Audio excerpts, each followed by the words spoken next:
First of all, good afternoon. My name is Luby Thomas, and I'm Experimenta's curator at large. And before we begin, I'd just like to pay my respects to the traditional owners of the land on which we meet, the Muania people. Apologies if I have that wrong. But also to acknowledge those who have passed before us, as well as today's Tasmanian First Nations people, who are the custodians of the land. So we are here today as the first in a series of public programs that are associated with Experimenta's Life Form exhibition, which is on display and was open from 11 o'clock this morning in the Plimsoll Gallery. And it's absolutely my delight to introduce Oron Catts. We haven't seen each other like most people for a year, so it's been a real delight to actually just physically catch up in the same space again.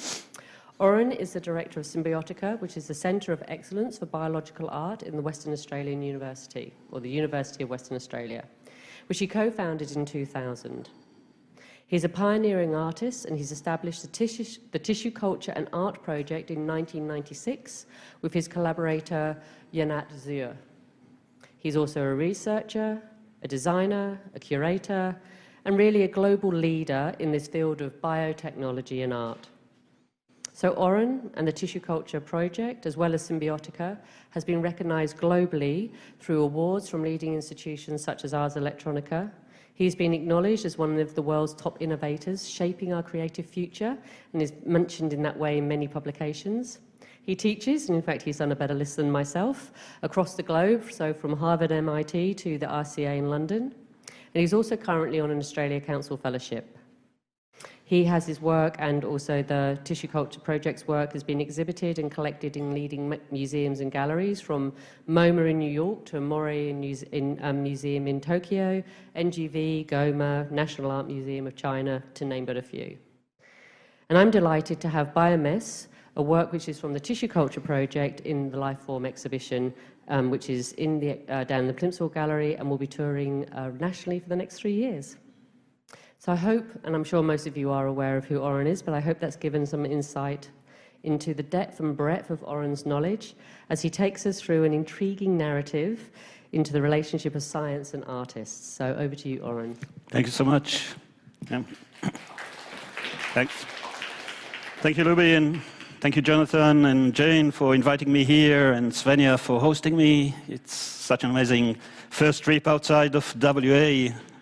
Our own Lone Star nation, which also I would like to acknowledge the Whadjuk people of the Noongar Nation that allow me to do really strange things on their land, and I would like to pay my respect to their elders, past, present, and emerging.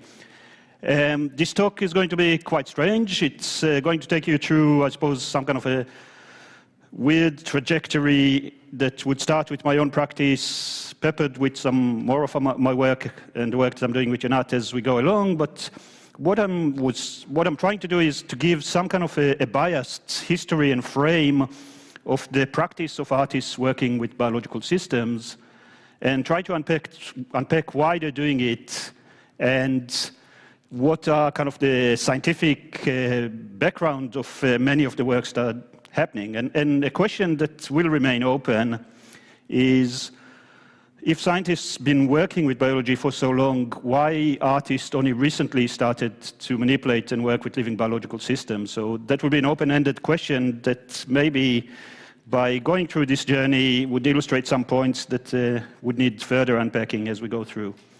So a little bit about kind of my background. I actually, in the early 90s, studied product design. And since the very beginning of my studies, I was trying to find links between design and biotechnology. What I recognized then, which is very apparent now, is that biology is increasingly becoming an engineering discipline, and the manipulation of life becomes more and more seen to be a new avenue of extractive economy. Is there yeah, that'd be nice.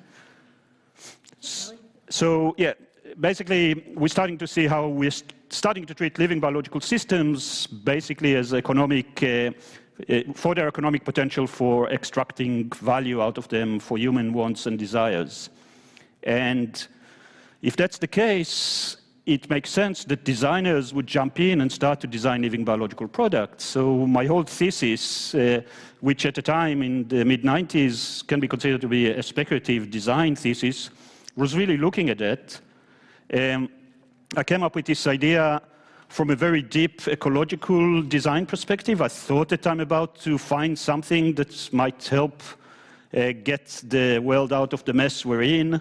But the more I researched it, the more problematic this proposition was for me. So I decided to continue my practice and my exploration as an artist because I felt that the questions that are being generated by this new-found approach to life and how we treat life warrants much more attention and need to be resolved before we go and start to design with living biological materials. Saying that, in 2018, I went to a meeting of startup companies in New York with a whole new field, which is referred to as biofabrication and cellular agriculture. And this is really, in a sense, the manifestation of what I was exploring 20 years earlier with my design thesis. So now we're starting to see a huge kind of global ecology of companies and investors that are looking at designing with living biological materials. And to my surprise and horror, and I suppose a little bit of delight, in that specific conference, they had a timeline of the field, and the first thing in the timeline was a work that Jonathan and myself did in 2004 called the Victimless Ladder, that from their perspective, jump-started the whole field of biodesign and biofabrication. And that was really strange for me because obviously that's basically as if my nightmare came true. Yeah, it wasn't something that I celebrated because especially the Victimless Ladder project was, from our perspective, an extremely critical piece questioning our newfound relationship to life and our new approaches of exploiting life forms for extracting value from them. And here we are. It's being used as a way of doing it. But that kind of puts us in a really interesting position as artists, because I think one of the interesting things that artists seems to do and do really well is to liberate knowledge and know-how from specific epistemological silos and repositioning them and recontextualizing them to such an extent that it might take a decade or more for other players to then realize that those knowledge, the technology, the knowledge, the know-how can be used for purposes other than they were originally intended. Because the main area of my research was actually a biomedical research area called tissue engineering, which I'll explore further. But this idea of artists as liberators of knowledge, basically, I like to talk about in terms of artists really good at gentrifying things, including knowledge. So in a very similar way that artists are moving to bad neighborhoods and raising the value to such an extent that they can't afford living there, it's a similar thing that happens with knowledge, and in life sciences it adds another layer of complexity. And we do live in interesting times. So this is from the World Economic Forum, from a paper they published in 2018, where they talk about the fact that they face the task of governing. Obviously, we don't need to govern, but we are still facing a reality with 21st century technologies that we need to deal with 20th century mindsets and 19th century institutions. So there's a growing gap between what we know about the world, what we choose to do with the world, and the mindsets that are operating to do so, and obviously the institutions, be it the nation state, universities, museums, galleries, library, even companies, are all based on 19th century idea about how things are being made. So this tension is getting quite severe. And when it comes to it, so obviously when they talk about 19th century institutions, they talk about the products of the Industrial Revolution. And the Industrial Revolution did something really interesting, because one of the main outcomes of the Industrial Revolution was to basically take labor away from the hands of sentient beings, be it farm animals, slaves, or paid laborers, and give them to non-sentient machines. Yeah?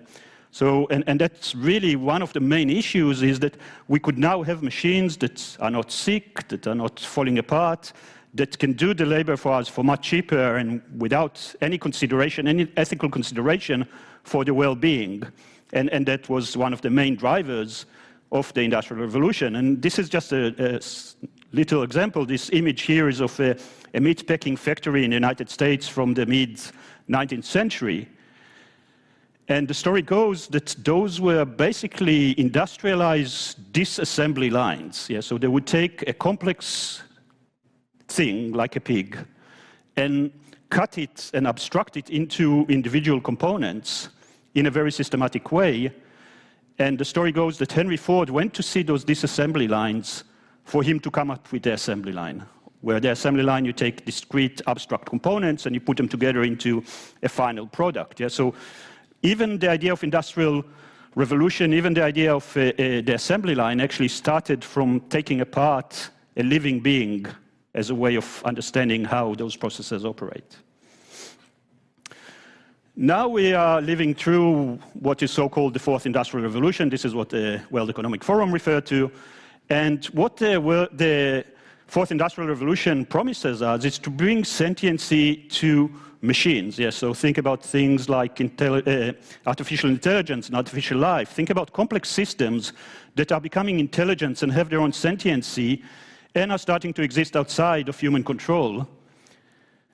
At the very same time, that things like this biofabrication people and the cellular agriculture people are promising us that we would remove sentiency from living biological beings for industrial purposes. So think about growing meat in the lab without the animal, think about growing leather. There's now companies that are claiming that they're growing milk, even human milk, in the lab using the cells without the person. So this idea of removing the sentient aspect of the living biological material system in order to make it into a material to be designed and exploited by humans is really where we are now.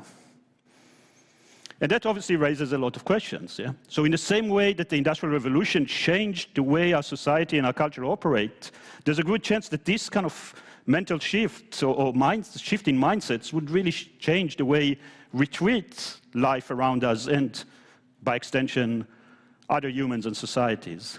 So we really need to explore those questions. What does it mean to human-non-human relationship? What does it mean to the idea of life itself?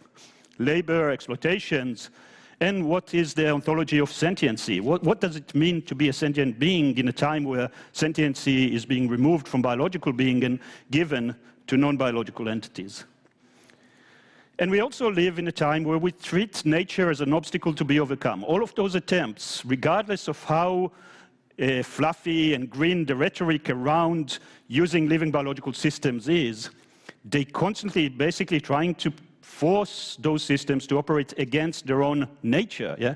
So we are treating, so it's not just factory farming that consider nature as an obstacle to be overcome, it's all of our attempts to control systems that existed without human intervention in such a way. So just to recap, so we're seeing how technology is becoming more and more lifelike. Yeah, again, things like killer drones and autonomous cars, at the very same time that we are trying to make life into technology itself. Yeah. And I can tell you that from my perspective, this is a form of psychopathology of control. We already relinquished our ability and even our will to control bottom-up, man-made, human-made systems at the very same time that we're trying to force our control over systems that existed outside. And that leads Zero and myself in our writings to talk a lot about this idea of the fetishization of technological approaches to life, something we call Neolifeism. So this idea of the fetish of technological approaches to life overshadows the context in which life operates. And this is something constantly happens. When you look at life now and you try to exploit it, one of the very first things you do is you decontextualize it from the broader kind of ecological and environmental kind of milieu, which is where it operates. So it seems that the biological milieu is transformed into an abstract technological instrument of control, where life is just another raw material to be engineered. Decontextualized life has been reconfigured, mixed and remixed, reappropriated and instrumentalized to such an extent that the technologically imagined potential of life stands for life itself. And just a great example that came a couple of weeks ago, this is a paper that was published about 2 or 3 weeks ago by MIT engineers. that are promising us the ability to be able to grow wood in the lab without a plant.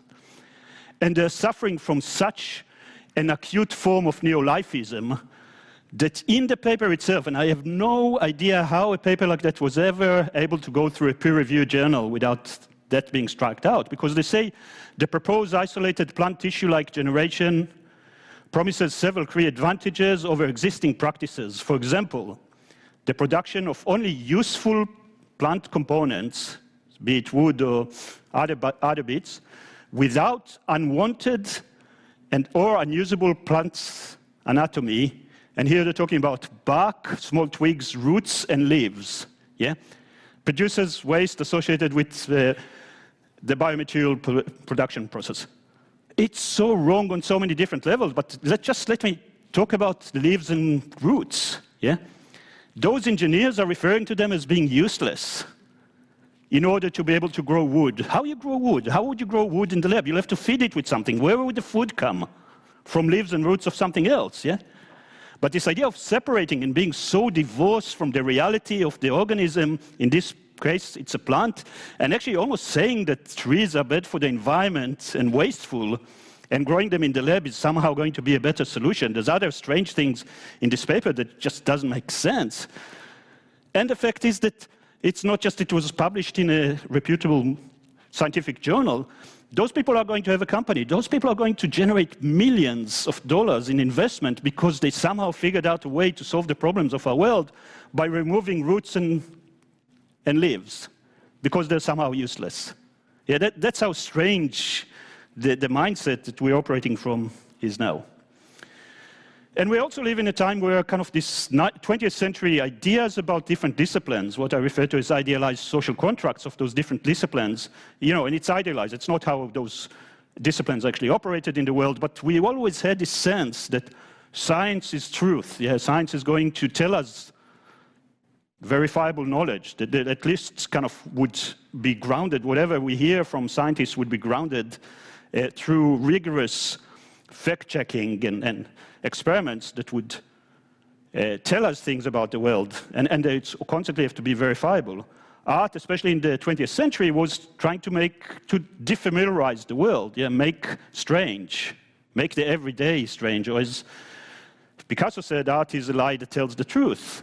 They can openly make up things, or make things appear as if there's something they're not. You know, we are, as artists, we're being celebrated for that. Technology and engineering is making things useful, and it's translating knowledge into use. They're not really allowed to exaggerate. You don't really want to cross a speculative bridge, for example. You know that if something was engineered, it says it's been tested, it's checked, and if there's claims about this engineered product, they should be tested, and you should trust them. Design is an interesting discipline because it's really one of the main disciplines that came out of the Industrial Revolution, and it makes needs and wants. It translates meaning and use into desires. And they can tell us stories, but again, there's a perception that designers are much more grounded than artists. And now in the 21st century mess of things, we see that in science, we see increasingly what is being referred to as the crisis of reproducibility.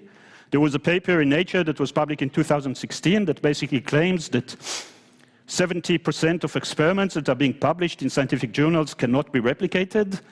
And the scientists that chose to answer this survey also say that up to 50% of their own experiments cannot be replicated. They can't even do their own thing again, but they still publish it as if it's a piece of verifiable fact. And obviously, science makes worlds really strange. The stuff that science is producing now, as an artist, I'm always envy of them, of how strange they make the world around us look like. Yep. Art is becoming more and more, and especially art that engage with emerging knowledge and technologies, is becoming more and more seem like a neoliberal tool to sell the innovation paradigm. In the European Union, for example, there is a program that supports art and technology, and they're explicitly talking about the role of art within the paradigm of innovation. It's not about making strange anymore, it's just becoming yet another economic tool to create new and novel things that we might or might not need, and kind of somehow tapping onto the artistic ingenuity in order to be able to do so. And obviously, to create narratives and seductive narratives that are falling really well with the next thing, which is technology and engineering, especially through the startup culture, is becoming more and more of a space of fantastical stories that are driving the ethos of fake it till you make it. Yeah, so what we see more and more is the stories that are coming up from those new companies in many cases have no grounding in the reality of what they're claiming, but they have an idea and they hope that one day they'll be able to achieve it if we'll just throw enough money onto them. And they employ artists to help them generate those seductive narratives. And design, especially in the last couple of decades with the emergence of speculative design, designers are starting to do more and more speculative objects for cultural discussion rather than produce those desires that we talked about. So when it comes to the way artists are engaging with new knowledge, this is a list that actually I compiled quite a few years ago. I think it's about 10 or 15 years old. But it's a kind of a taxonomy of the different approaches that artists are working within the field of the life sciences, but it can be with any other type of emerging knowledge or emerging technology. Yeah? So an artist can choose to be an illustrator, so it's illustrating what they're being fed with. They can comment about it or represent it in some way or another without putting their opinion too much into it, or as a way of kind of just presenting what's out there. They can be what I refer to as the visitor, guest, and onlooker, so they can come and just have a look at what's going on and then come back to us and tell us what they've seen. And in many cases, it's a very superficial kind of engagement. There's the appropriator, and there's many artists that are doing it, where they would go and take existing protocols, existing ways of doing things, and reappropriate it into a cultural context, and just almost take it as is, like a ready-made. And there's the entertainer, so people who are basically doing it as an entertaining the users, the industry worker, the one who works for those companies, the hoaxer, and that's a lot of it, and that's, again, linked very well with the fake it till you make it. The hobbyist amateur, those who refuse to engage directly with the people who are holding the knowledge, and they would try to recreate it in an amateur or hobbyist way. The after hours under the table, people who will try to do it in a kind of subversive way, but without having an official link to the knowledge that they're engaging with. The mail order, ready-made, we kind of talked about it. And then there's the researcher, the one who's embedded within the science and technological setting, and this is kind of the place I found myself in. So now let's go kind of to some historical stories about where we are and how we got to where we are now. As early as the late 19th century, people like A.G. Wells already realized that there's a potential for living beings to be treated as something plastic, as something that can be shaped and altered, that basically what we are looking at, life and living beings, are basically like a raw material for us to do what we want with. And in the early 1900s, people like Jacques Laub, who was a French-American scientist, already started to think about the idea that we are knowing, or we start to know enough about biology for it to move from a merely descriptive discipline to a prescriptive discipline. So basically, as he puts it, yeah, he wants constructive or engineering biology to take the place of biology, which is merely analytical. So it's not just about the science of just looking at what is out there. It's an engineering that tries to exploit our knowledge in order to do something with it. And that's early 20th century. Yeah? So this idea of biology as engineering is not new, but obviously now it's getting much, much bigger. So I would argue that most of the scientific work around the life sciences is actually engineering work. But there's an issue, because obviously if there's a growing gap between our cultural understanding of something and what's going with it, and especially around life, very weird things might happen. So this is, for example, the first premature maternity ward or baby ward in the United States that was in Buffalo as part of the Pan American Expo in 1901.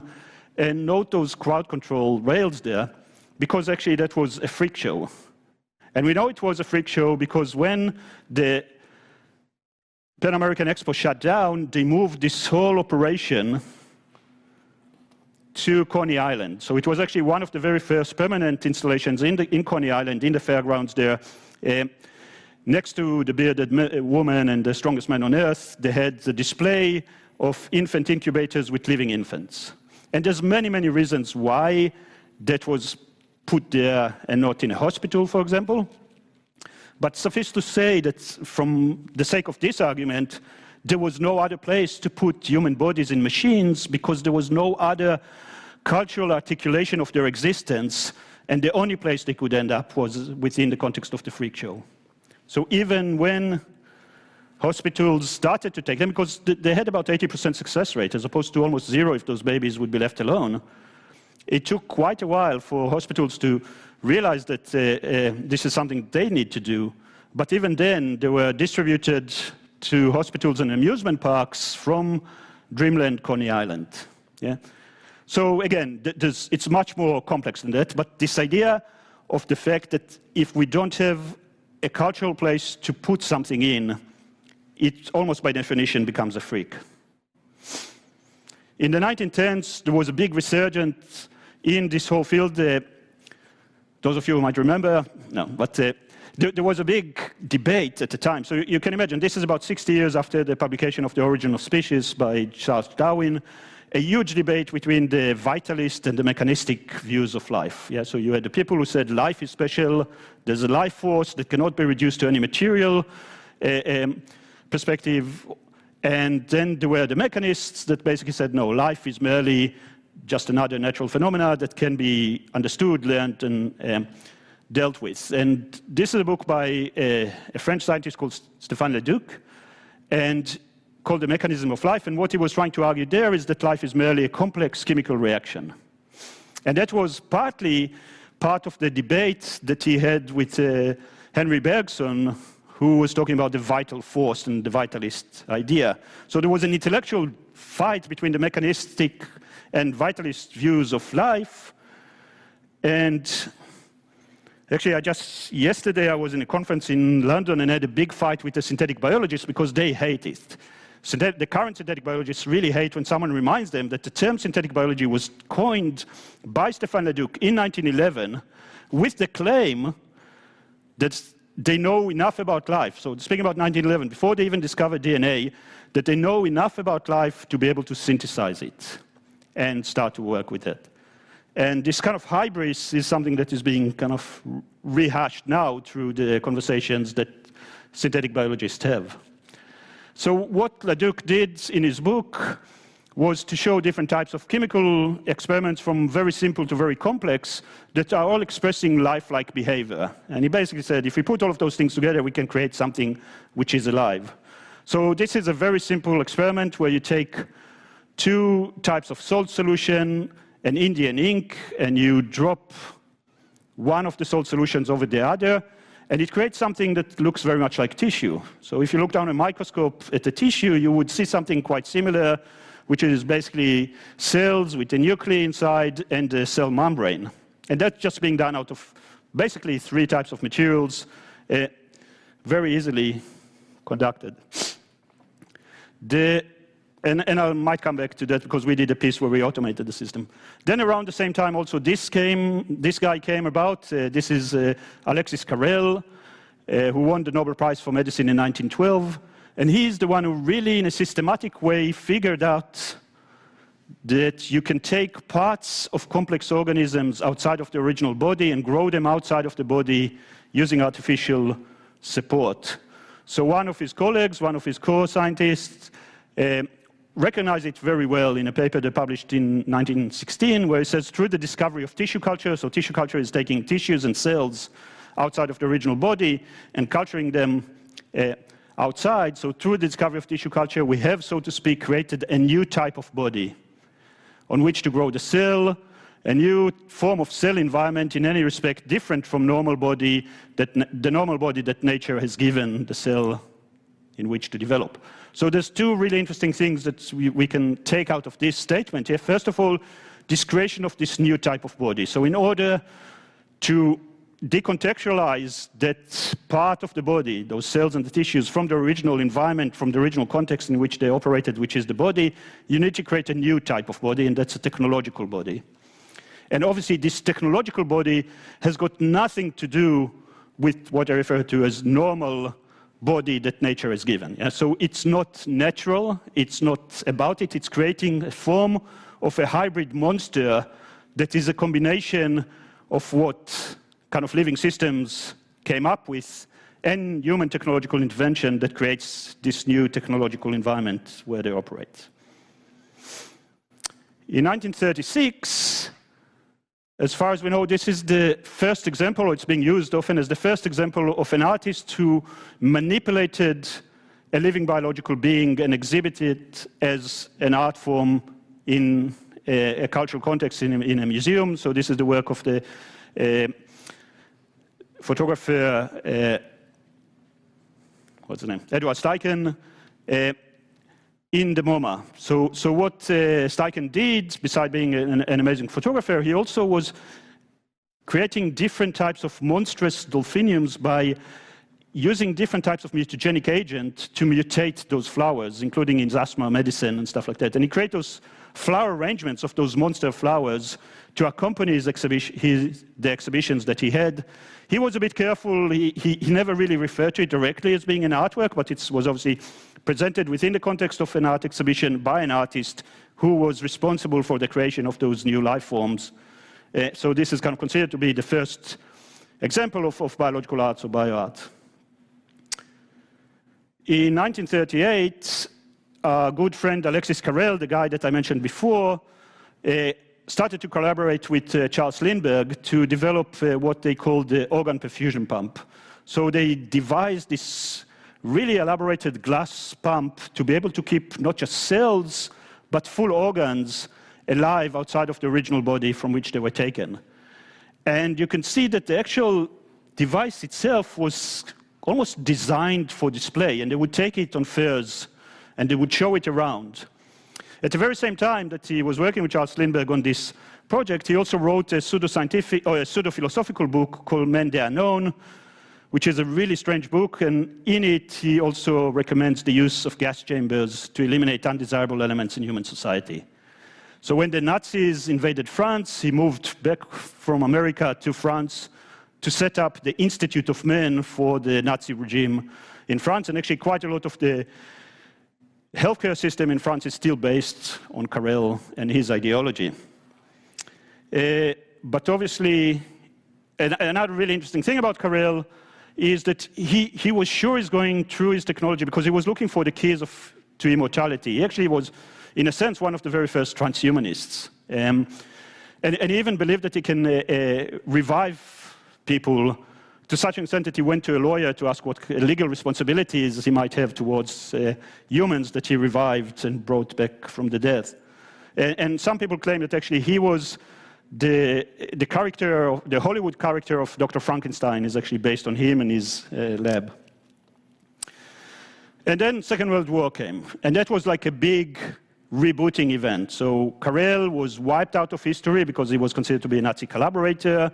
All of those narratives of controlling life got a very, very different reading. And basically, and I know for a fact that scientists are not learning that part of the history of their profession. And they don't like to be reminded that as well.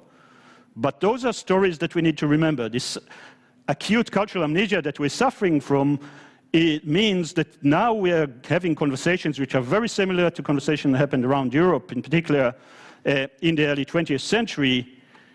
And one claim that I could make is that whatever we choose to other living systems, we would end up doing to ourselves. Not that I'm a human-centric in any way or form, but just as a cautionary tale. If we don't learn from the history, if we don't look at the conversations that we already had around controlling life, we are very much destined to come back to them again. But in 1948, something really interesting happened. So with the whole field of tissue culture, what they realized is that the cells, they're growing. There's a finite amount of divisions they go through before they die off. And in 48, they were able to isolate cells from a cancer of a mouse. And those are considered to be immortalized cells.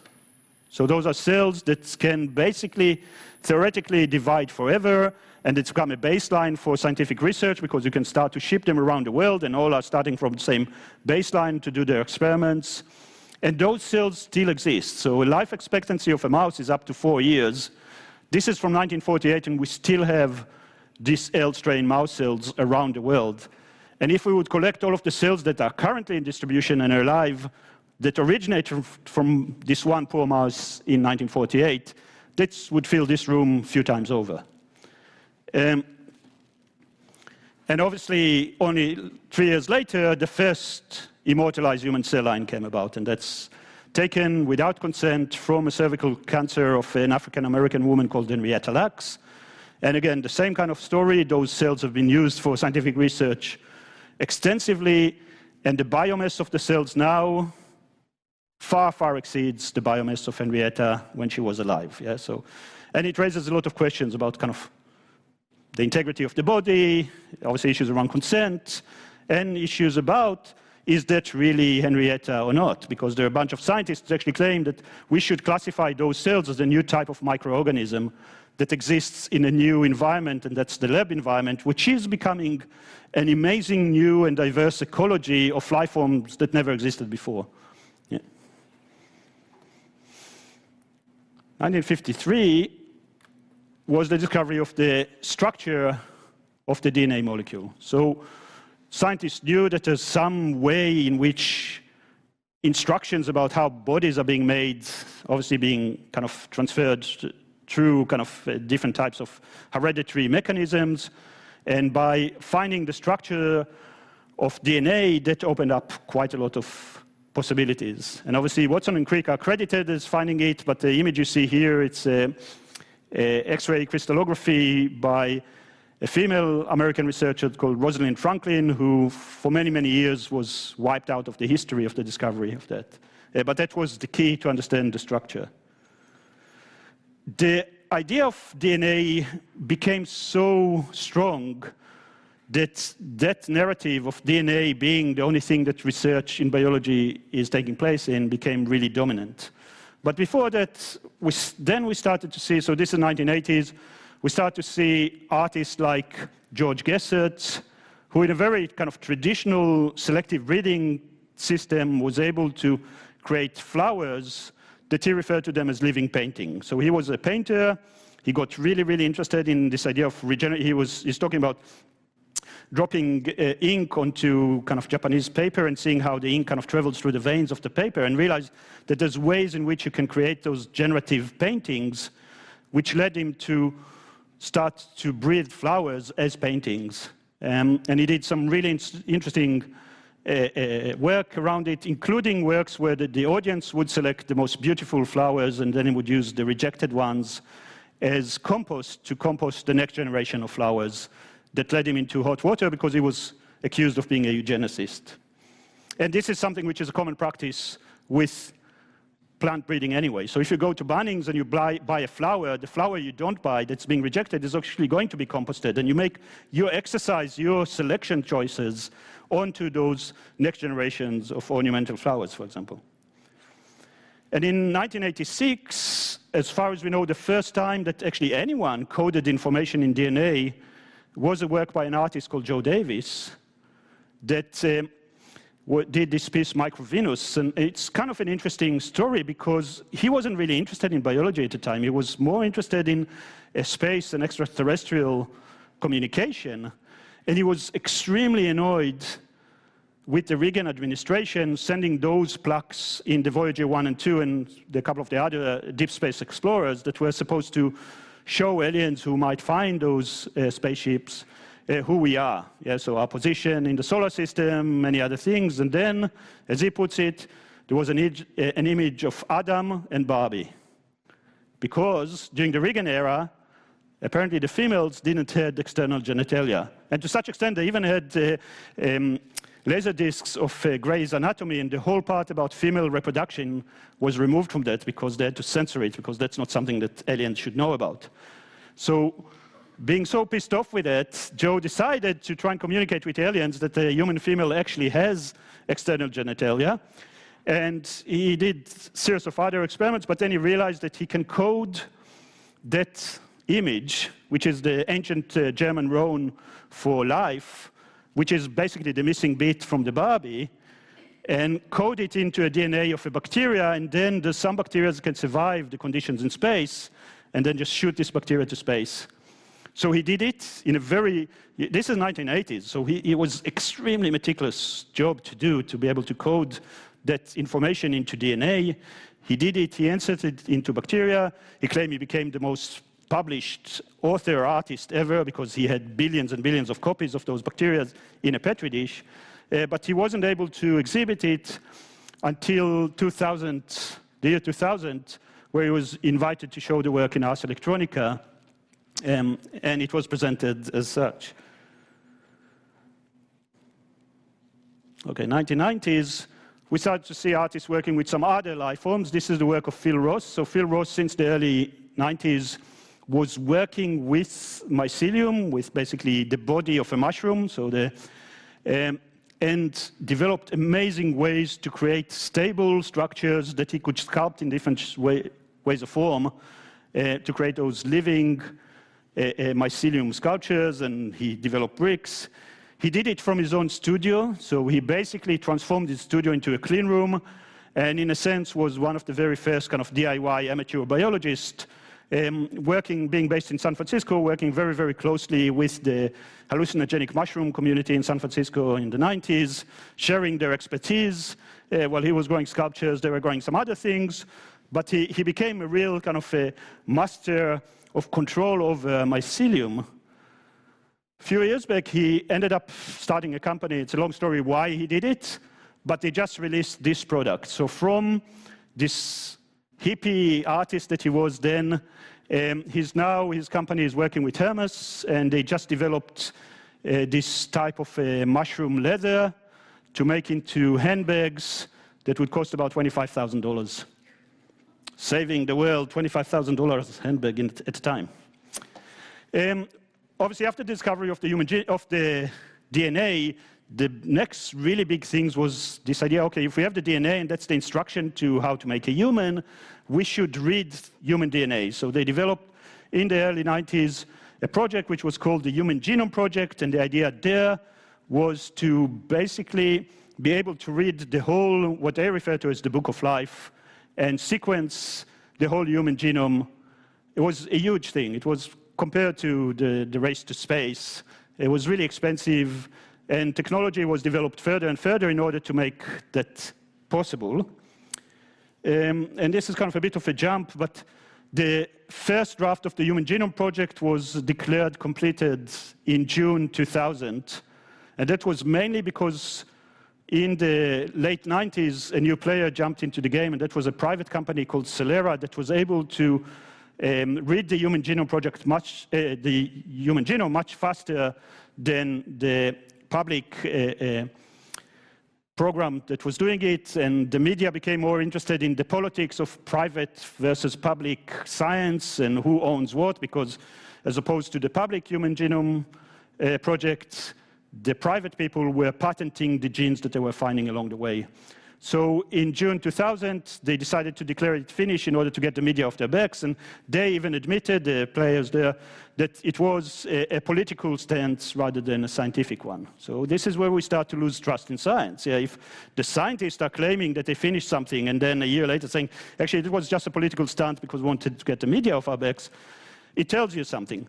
But what the Human Genome Project did as well was create what is being referred to as a genohype. This focus on molecular biology and genomics as if this is the only thing which is important within the living systems. And it's not surprising that obviously along the time, in 1994, for example, the first genetically engineered organism was approved for human consumption by the Food and Drug Administration in the United States. This is the flavored savour tomato that basically was genetically engineered to keep its shelf life longer.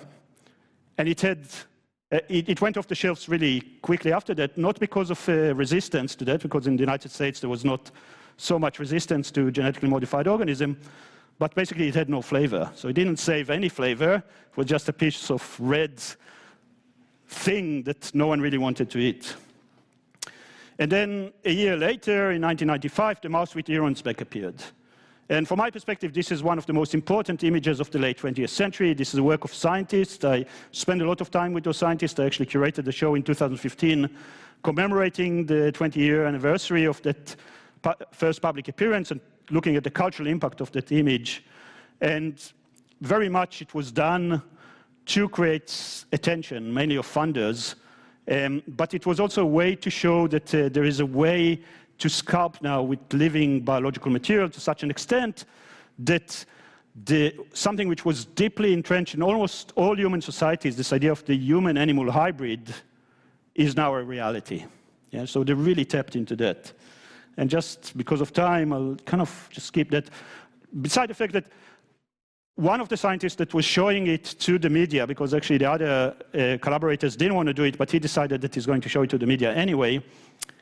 Once you realize the big cultural impact this image had on society, he did something which I think was a grave mistake. He cut that ear from this specific mouse that was on TV, because obviously they had quite a few of them, and cast it in resin as a museum-ready cultural piece. So he already recognized that the importance of this ear on the back of the mouse is much more cultural than scientific, because you can't gain any scientific knowledge from this.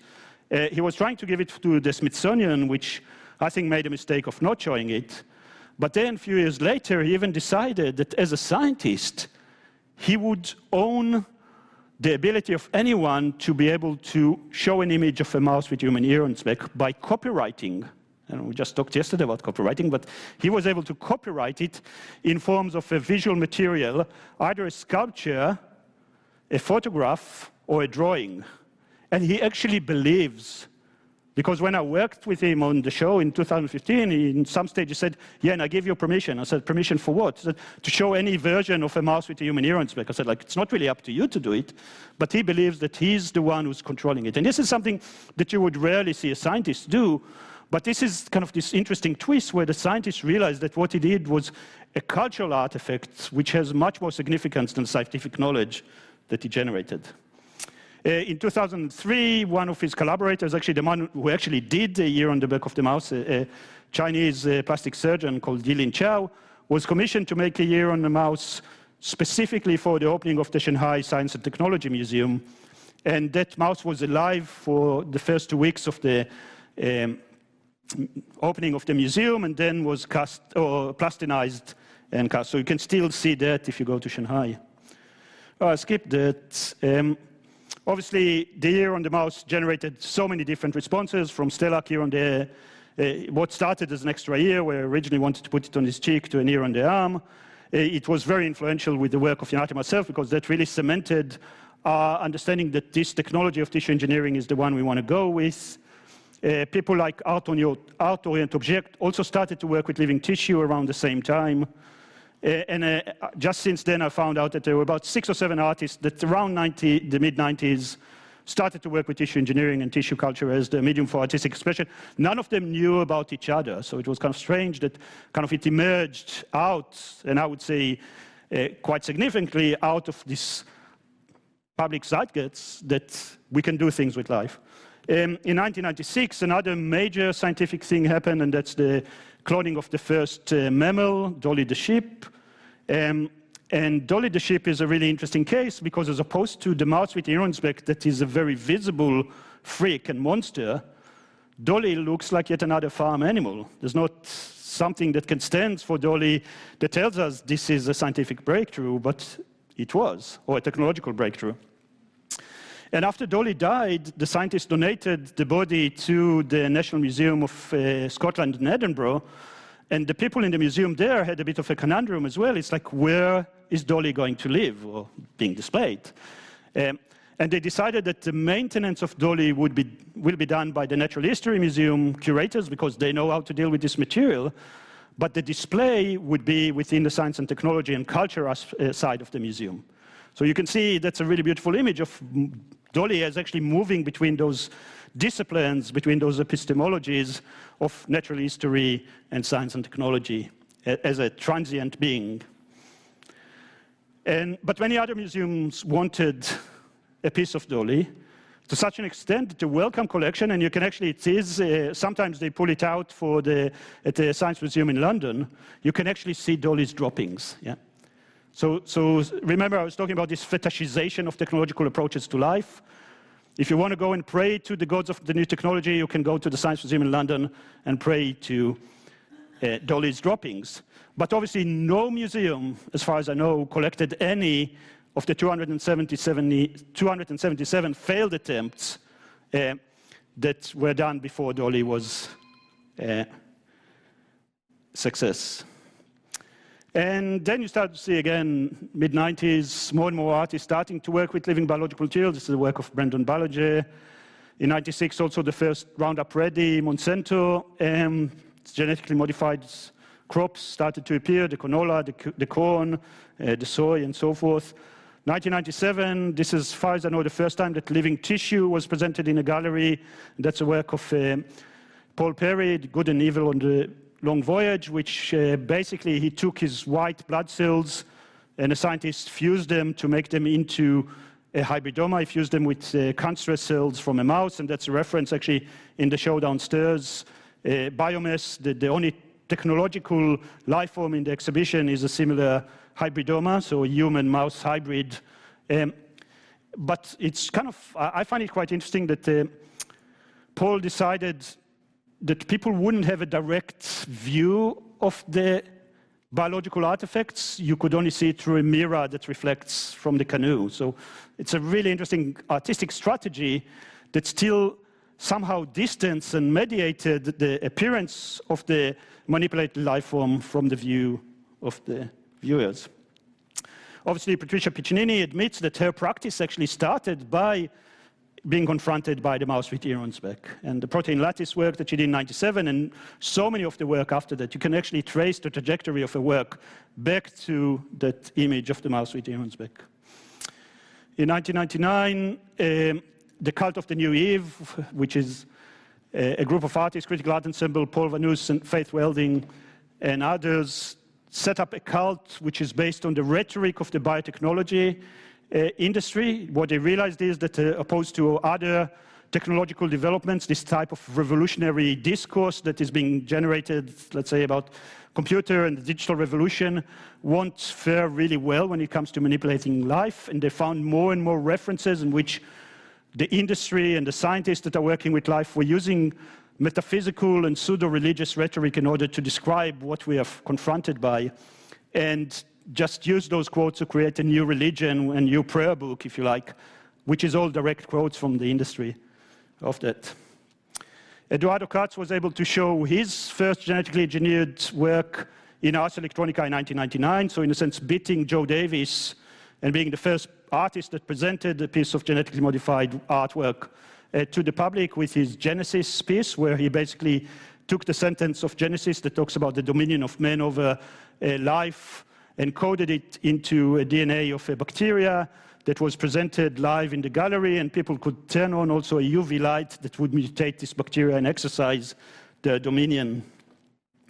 Marta de Menezes started to work with modifying butterfly wings. That's a really interesting project where basically from her perspective, she was painting on the wings, and the art was only art when the butterflies were alive.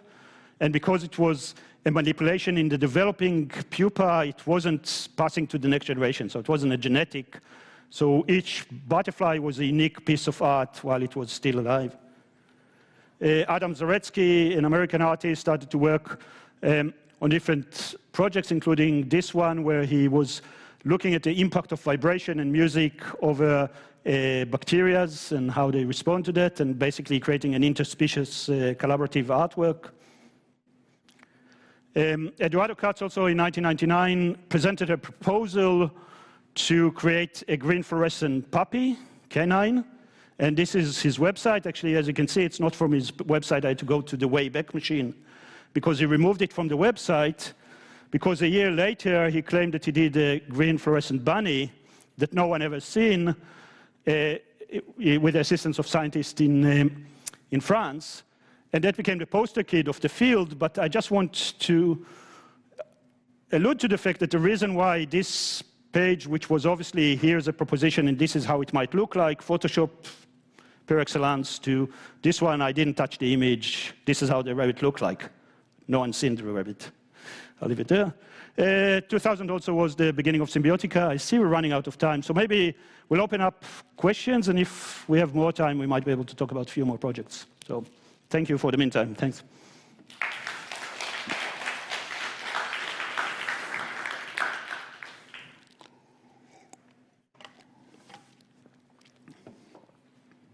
Because this is being recorded, we're just going to run around with a mic. Don't know how that works in COVID land, but so has anyone got any questions for Oron? Yeah, hang on, running up.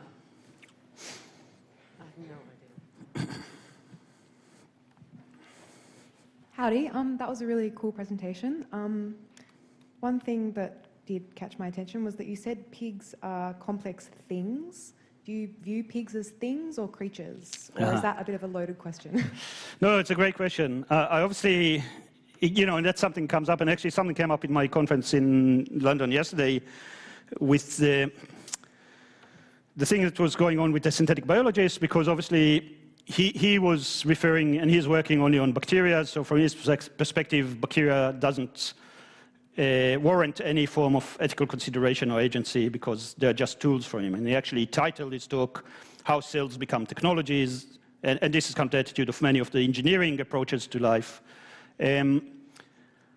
I, on the other hand, not being a religious person, still, I would claim that a major part of my life journey in the last 25 years working with life is to try and figure out a way in which we can articulate what Yonat Zor and myself refer to as secular vitalism. The idea that you might still have a mechanistic view about life, but find a special place for life. Yeah?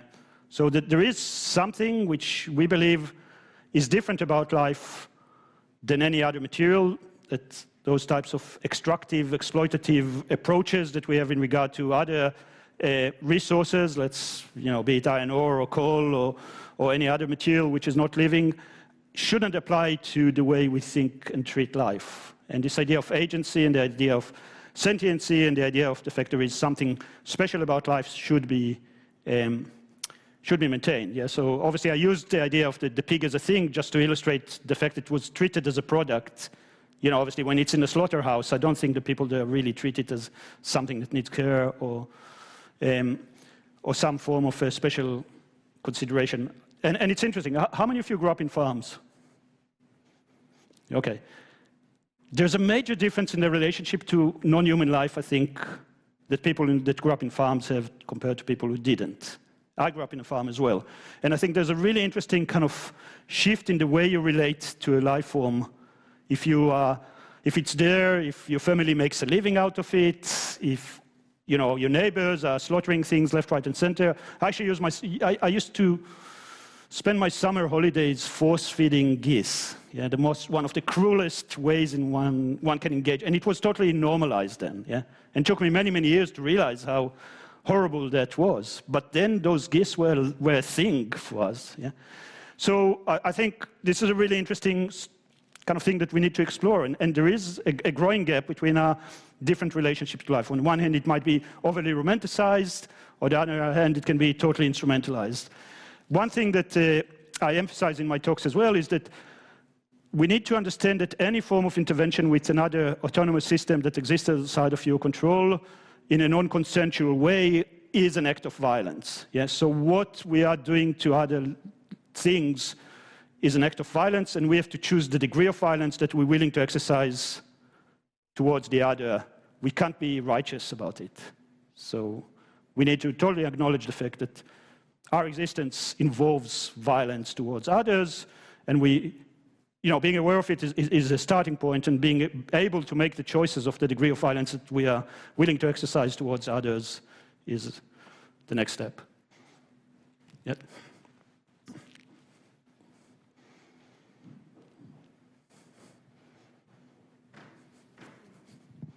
Hi, Oron. Thank you so much for such a rich and broad-minded talk.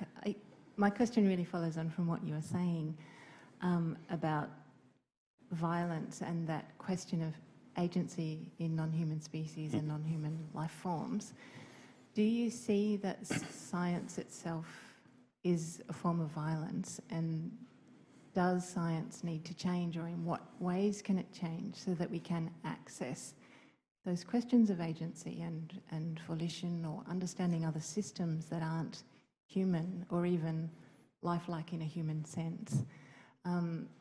What is it, do you see that science can do to facilitate that mind shift, I guess, or art itself? No, it's a great question, and it's a heavy one in the sense that, first of all, science is not a monolithic thing. There's so many different aspects of science, and obviously I'm really sad about the fact that we're seeing the loss of the compassionate sciences. So we see less and less people, for example, doing ecological sciences.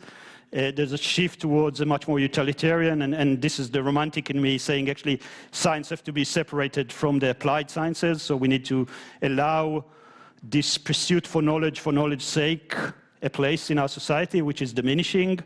So if you need to sacrifice an animal in order to understand how it works, I would find it more acceptable than if you need to sacrifice an animal in order to figure out ways to extract value out of it for us to exploit it. So, and they're very intertwined, obviously, and our current science is really more about the latter than the former.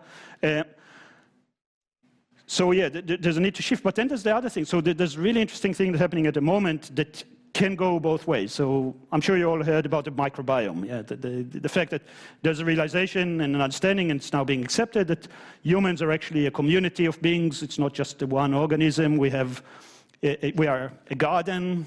Some people refer to it as that, where our gut flora and all of the other microbiome in us plays a major role in who we are. To such an extent that there's more and more research that tells us that our microbiome has a role to play in our mate selection. So who we fall in love with is actually in our guts more than in our brains, in a sense, and it's by things that we refer to as the others, but they're actually us. Things like depression, a lot of neurological diseases like Parkinson and others are actually very much linked to our gut bacteria. So it can generate this really beautiful idea of wholeness and that we are a community, and obviously if we are starting to manipulate bacteria with synthetic biology, we actually might impact the very essence of who we are. Yeah, even if it's not about genetically modifying humans, we have to have a much greater responsibility, because even if you are human-centric, which I'm not, but if you want to use it as an argument, you can say, stop doing it, because that might have an impact on you without you even understanding the extent of it. But the other reason why we know so much about microbiome is that there's more and more companies seeing a commercial potential in that and exploiting it. We're already starting to hear about companies trying to engineer probiotics to fit. We've seen there's companies develop ways in which they can analyze your poo to see what gut bacteria you have there, which is the first step towards starting to license gut bacteria, and therefore if it's in your shit, you'll have to pay royalties to the companies producing it, which is a very simple business plan that is already being enacted.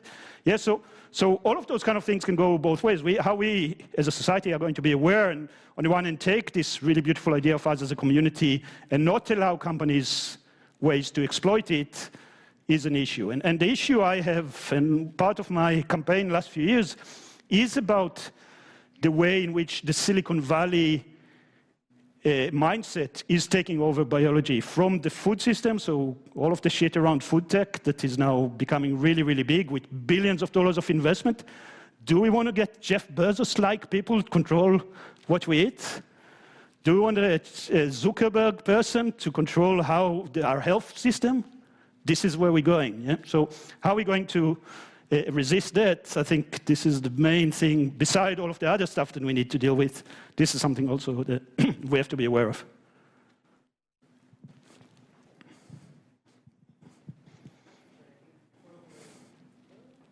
Probably one more, and then, yeah, because I could sit here and participate in this for hours, but just one more. And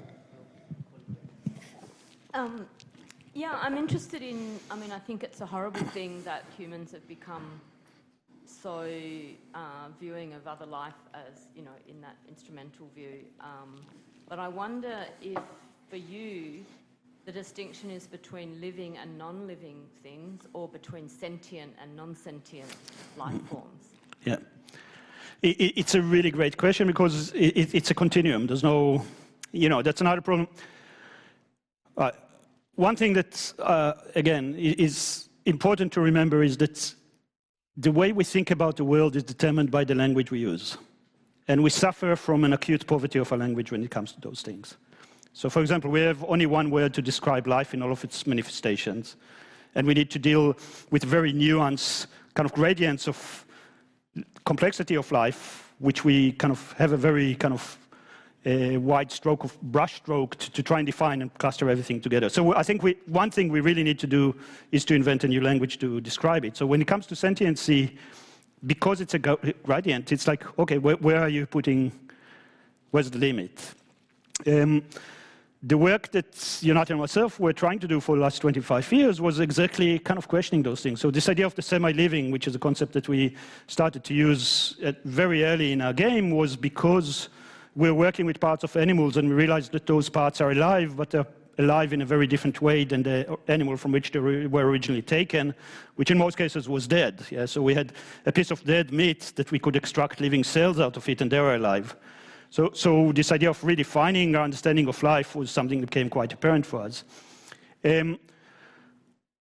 So yeah, I think that it's really hard to be precise about it, but I would like to acknowledge the fact that life is going to be used by us, for my living biological body to survive, I need other life forms to provide for it, yeah, in different ways of form. So I can't be, as I said, can't be righteous about it, but at least I want to be aware of it. So I want to be aware of those levels, even if they are considered to be non-sentient beings, that they're there. But going back to the example of the microbiome, maybe the gut bacteria that tells us who we're going to be in love with is not sentient, but it is obviously have a huge impact on a sentient being, which is the community of organisms that makes me me. Yeah. So there's a need for rethinking all of those aspects. And we are just at the very beginning of it. As we exploit them, destroy them, as they disappear around us, and they become commodities that we might, maybe if I'll start to think about a bacteria, I'll have to start to pay royalties to the company that designed it as well. So where are we going with it is exactly the question that we're trying to raise.